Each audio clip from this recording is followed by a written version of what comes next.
Thank you. Thank you. And I bet you're wondering why I'm saying thank you. This chapter basically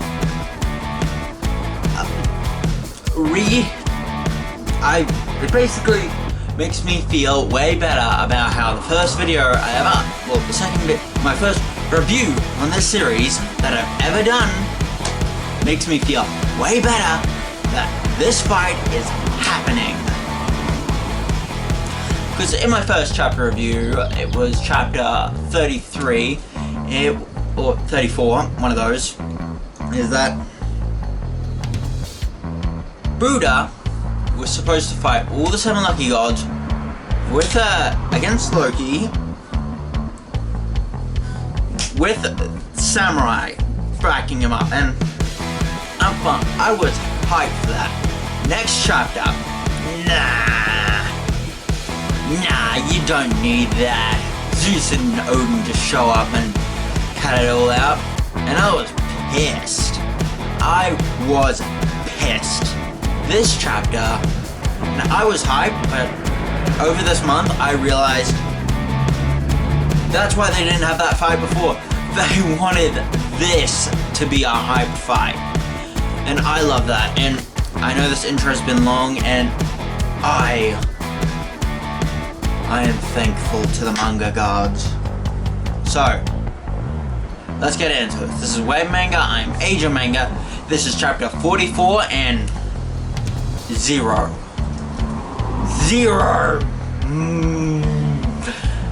At the end of the chapter.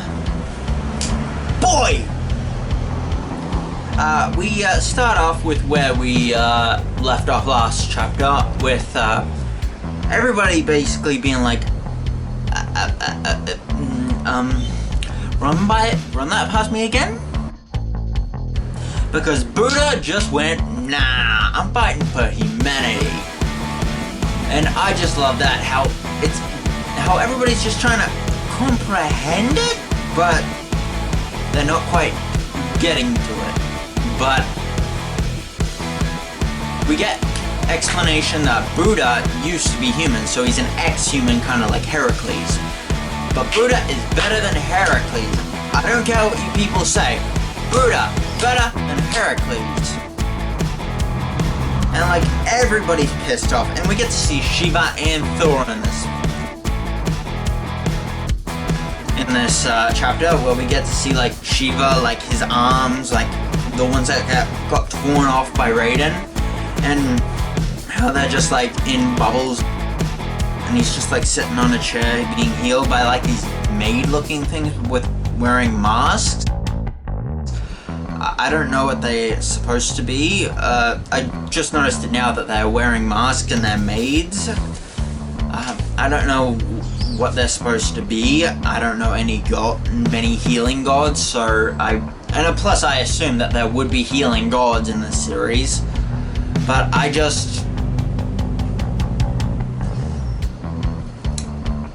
was thinking about damage being dealt being more permanent, and I was wondering what was going to happen to Shiva with most of his arms gone. They're just going to heal him.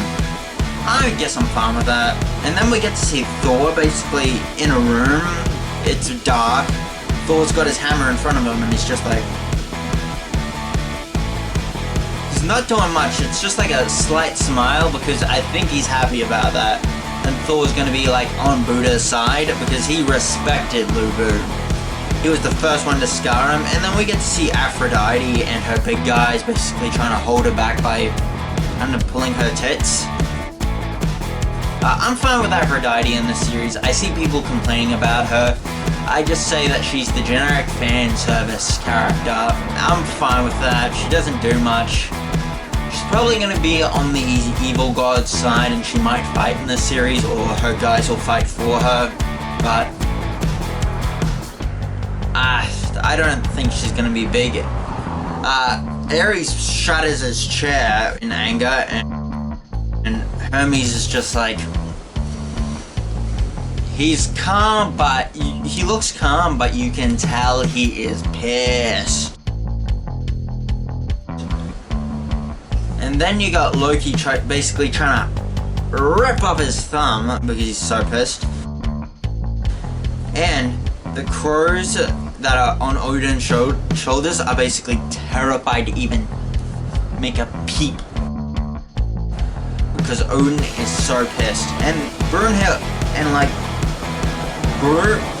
the youngest Valkyrie sister, I'm not gonna even go for her name. She is thinking, oh, Brunhild, you're not shocked. Is this a part of your plan? And then we get basically a flashback of basically Brunhild getting out of the room. I think this is the memorial for all the fallen humans, although she does seem to be darker, and I think she might be putting on an act or maybe something else, because in this chapter it definitely hints that Brunhild has a plan, has maybe something in the background. Because the reason I didn't upload this yesterday or make this video yesterday is because I didn't really have I didn't like the scans. I was waiting until today for like better scans, and the first scan I read I didn't really like as much, so I prefer this scan, the latest scans. They make more sense, but I definitely had to wait until today. And then Buddha shows up and basically eating popcorn, and he does offer her some, which he doesn't offer Zeus some, who Zeus could be a threat. So I think Buddha is just like nice to people who are just nice to him, instead of, well, I'm not saying Zeus was ever mean to Buddha, but I do think that, plus I think he's trying to spite Odin, not so much Zeus, and plus Buddha just basically tells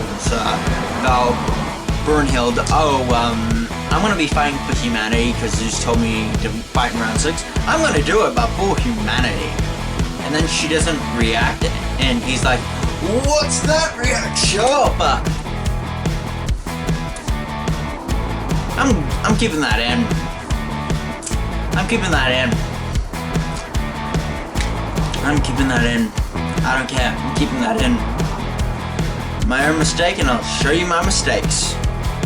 And we also get an explanation that Brunhild did go to Buddha basically to learn about Volans, because the intertwining fate is basically what he mentioned, what was told, that what the Volan are based off. So Brunhild did go to Buddha basically to, I think, get the basis for Volan, but then she like refined it, she tweaked it. Like, it's not what Buddha taught her wasn't quite Volan, but it was very similar, and she just tweaked it to make it either more powerful or just modified it a little bit. Like the intertwining fate, I think it was called. Yeah, intertwining fate. Like, it is intertwining a Valkyrie's fate with somebody else. And Brunhild, there's something on, because Buddha is definitely not on her side. He's on the side of humanity, but there's something that's going on. Although after all the talking about all the backstory and everybody being shocked, Heimdall was basically being like, hey, you're kind of making everything go wrong, because, let's see, we already got 13 fighters on the god side and 13 fighters on the human side. So you switching sides would mean basically what everybody brought up, how, yeah, it's going to change everything. And Zeus comes down basically saying, yeah, the only real thing that's said in that part of the Constitution is basically, you do get, that does happen, you can basically, Buddha can do what he wants. It's just, it's not really decided on, yeah. So like, I need to find my wording. Anybody could fight on either side. So say a human could have decided to fight for the gods, but the gods wouldn't have really said that would be fine, and the gods wouldn't have fought for the humans because they were too egotistical and thought we were garbage. So that was basically humanity fighting for humanity, gods fighting gods. So that's basically how it was, but Brunhild could have asked a few gods. Maybe she did ask a few gods to maybe fight for her or with how things are going, I don't think she asked because she knew the answer. Except for Lord Buddha, who she didn't ask or do anything to try to manipulate, because she just knew he'd do it. And Zeus is basically being like, yeah, we can. What I get from this is that fighters from the previous matches can fight again, and that's what I'm getting, and I quite like that. Like, a win is the only thing that is needed, and I quite like that. And then we get Odin speaking, like, 2 text boxes, and basically he's saying, Buddha, do you really want to make an enemy of all the gods? And Buddha's like, hell yeah, I'm the god of humanity, bitches. And all the gods are pissed off, and he's like, screw you, you're ex-human. And then we get heavenly punishment.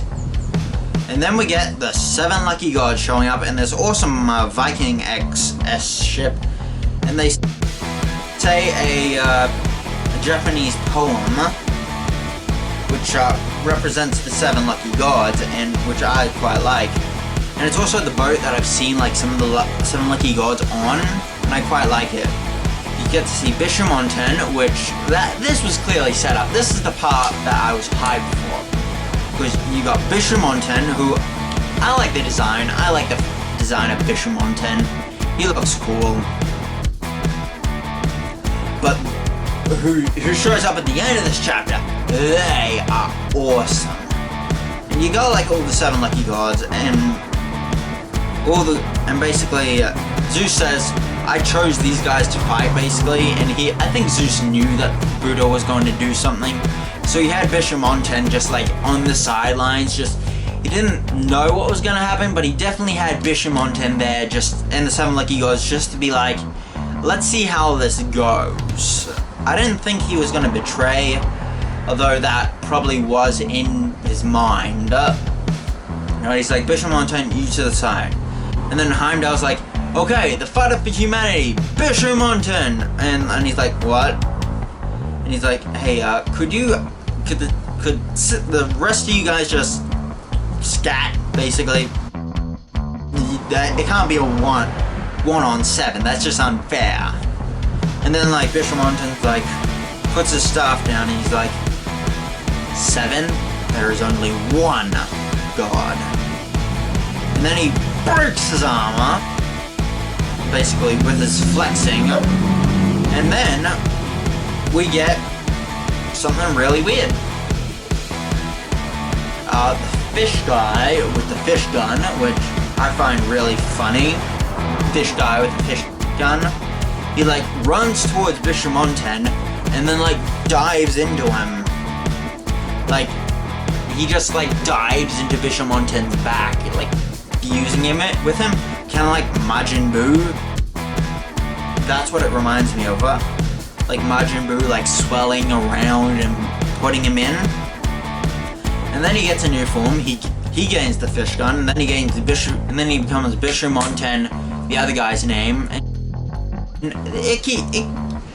they all fuse together. They basically all fuse together, like 7 gods that I'd have to say they're all about mid-rank gods. Like Bishamonten, I'd have to they're mid to low gods, the rest of them. Then Bishamonten is like a high middle god. That's what I'd have to say. And I just love these transformations. They're so like weird and also unique. Then like the guy with the bag and all the beads around his neck jump into Bishamonten's back, and then like the fish on his head gets bigger and basically turns into a shark. And then his feet become fish feet, and then he gains his bag. And then they're my favorite of the 7 lucky gods. I'll have an image of her right up. That's why she's my favorite. She fuses with Bishamonten, and he gains like her big, I'll be showing each one of these forms because they look ridiculous and cool. I'm gonna say they look cool. And he's like strumming, he gains like a strumming thing, and like the catfish nose like becomes her bow. And like then the other 37 lucky gods, I would have been fine with like each panel, like to see this evolution of this form. But I get like he's sped it up, but I would have liked just seeing each one of these 7 lucky gods just like hop into him, get a new form, transform again, and again, just get more powerful. The final form just looks ridiculous, and I love it. It's just cool. I love this form. It's got like the big, it kind of looks like Darumaka, the Pokemon. I don't know what it's based on.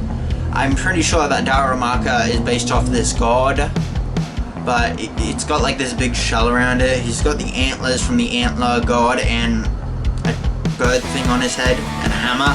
He's also got the fish gun here, the bag here, and the loot here. And then it like, I'm gonna say that this is just like all their power combined. This is a temporary form, what I just showed you, and then we get and then he starts glowing and becoming this form. We basically get the backstory of the 7 lucky gods. It's like there are actually 8 gods. Well, there isn't 8 gods. There's 1 god, and in many mythologies, in India it is Lakshmana, I think it is. In Japanese, I'm not even gonna pronounce the name. And in China, it started as the 8 Immortals, but it was just 1 god. 1 god made up of 7. And this guy, this image, it's colored. It's not like manga black and white, it's properly colored, and I love this. He's got like this stuff is clearly red, he's purple, this new god, and his name is Zero. This is the god of misfortune. This I love this guy. He looks badass, he looks terrifying, he looks like a psycho and he's gonna rip you apart, and he definitely looks strong. He is going to be a good fight against Buddha. But like all the power of the 7 lucky gods, all the like 7 gods pulled together, I'm definitely saying Buddha could have had a fighting chance against like the 6 other gods. Without Bishamonten, he could have defeated all of them. But like this, adding all their power together, this form I love. And also I learned that I'm just gonna show the design of this guy, like his first showing, Zero. Like, people thought that they were all 1 god and that's what Zero was. I thought, yeah, Zero after Jax saw them and they were all 1 being. I always wondered about the 7 lucky gods on how they were the executioner squad. But I'm pretty sure the 7 lucky gods can like split into different forms. Like maybe you could explain like whenever this guy shows up to basically kill a god, like that's when calamities happen. Like maybe that's an explanation on like Raiden's backstory and how that volcano happened. Like there was a Japanese god that went out of the way, that went against heaven, and this guy showed up and basically, yeah, that event happened. This could be an explanation on many different events across history, like Pompeii, sinking of Atlantis. I love that. Like this guy is the reason that big events happen. We don't know, like this could be 2000. I don't know. Like in my own headcanon, this is happening in the 20th century, like the year 2000. That's like my headcanon. I don't know what your guys is. That's just my headcanon. And I love Zero's design. Like the beads in his hair, those represent the 7 deadly sins that I learned. And that is awesome. Like I think this guy might be like a demon or something like that. Like we're getting Beelzebub. Beelzebub versus Nikola Tesla. That's like my favorite matchup. Nobody can at me at that. And plus, Zero, my god. Even like his face design, and he looks young. That's what we get from this chapter. He looks young, he's a lot smaller than Bishamonten, And like he looks more like Bishamonten than any other of the 7 lucky gods.